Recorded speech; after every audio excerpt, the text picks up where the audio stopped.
భూమి తీసుకునేటప్పుడు నేను నా ఫ్రెండ్ని తీసుకొని వస్తా, నా ఫ్రెండ్స్ తో పాటు వస్తా అని చెప్తుంటారు. నేను ఒకటే చెప్తున్నా, మీరు భూమికైనా భార్య సెలెక్షన్ కైనా ఖచ్చితంగా అది మీ ఓన్ సెలెక్షన్ అయితే మాత్రమే హ్యాపీగా ఉంటుంది. చాలా మందికి తెలుసో తెలియకనో ఫ్రెండ్నో బంధువునో ఇంకొకరినో తీసుకొని వస్తారు.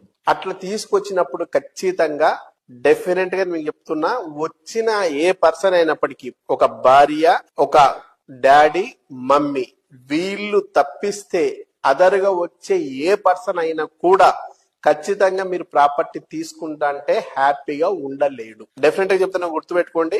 మీకు సంబంధించిన ఈ ఫ్యామిలీ మెంబర్స్, ఈ ముగ్గురు ఎవరైతే ఉన్నారో వీళ్ళకి తప్ప ఇంకా ఎవరు వచ్చినా కూడా మీరు ప్రాపర్టీ తీసుకుంటా అంటే వాళ్ళు హ్యాపీగా ఉండలేరు. ఇది మానవ నైజం.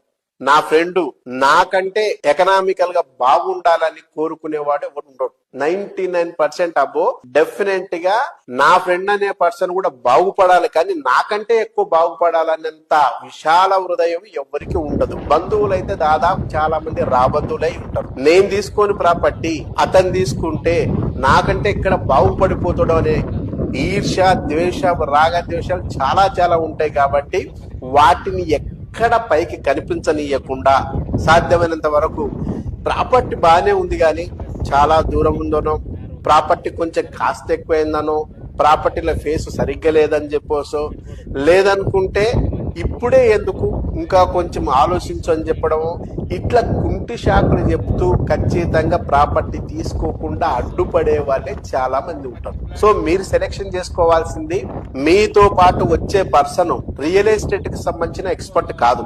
మీతో పాటు వచ్చే పర్సన్ ఎవరైతే ఉన్నారో ఆయన ఏదో ఉద్యోగం చేసుకునే పర్సన్, లేదా సెల్ఫ్ ఎంప్లాయీ పర్సన్, లేదా మామూలు డ్రైవింగ్ చేసే పర్సన్, ఇంకో పర్సన్ అయి ఉంటాడు. అంటే ఆయన వచ్చిన పర్సన్ ఖచ్చితంగా రియల్ ఎస్టేట్ కి సంబంధించిన పర్సన్ కాదు. కాబట్టి ఆ రంగంలో వస్తున్న మార్పులేంటి, చేర్పులేంటి, కొత్తదనం ఏంటి, దాని వల్ల లాభాలేంటి, నష్టాలేంటి చెప్పగలిగేంత స్థితి, నాలెడ్జ్ ఆయనకు ఉండదు. ఖచ్చితంగా నేను ఆయనకు సంబంధించిన ఫీల్డ్ లో ఆయన హీరో అయి ఉండొచ్చు, కానీ రియల్ ఎస్టేట్ లో మాత్రం అతను ఖచ్చితంగా జీరో మాత్రమే. నీకెంత తెలుసో ఆయనకు కూడా అంతే తెలుసు. తెలిసిన పర్సన్స్ తో మనం ఏదన్నా ఒక సలహా సూచనను అడిగితే అతను కన్ఫ్యూజ్ చేసే అవకాశమే ఎక్కువ ఉంటుంది తప్ప, నీకు క్లారిటీ ఇచ్చి నువ్వు ప్లాట్ తీసుకో, నీ కూతురు చదువుకో, లేకుంటే బాబు మ్యారేజ్ కో, లేదా నీ భవిష్యత్తుకో ఉపయోగపడుతుందని సానుకూలంగా చెప్పే వాళ్ళు 99% ఉండరు.